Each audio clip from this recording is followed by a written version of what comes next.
চলুন আজকে আপনাদের নিউ টাউন ইস্কন মন্দিরে নিয়ে যাই। প্রথমে আপনাদের সাপুরজি বাস টার্মিনাসে চলে আসতে হবে। এই রাস্তা ধরে সোজা আপনাদের চলে যেতে হবে। আপনারা অটো ভাড়া করে নিতে পারেন বা হেঁটেও আসতে পারেন। এন্ট্রান্সে আমরা ঢুকে পড়লাম। দেখুন চারিদিকটা কত সুন্দর।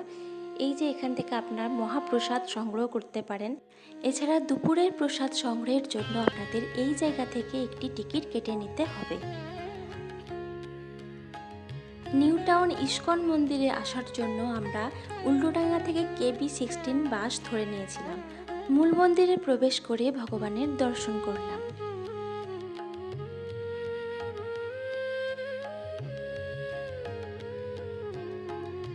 ভগবানের দর্শনের পর আমরা চলে গেলাম গোশালার দিকে।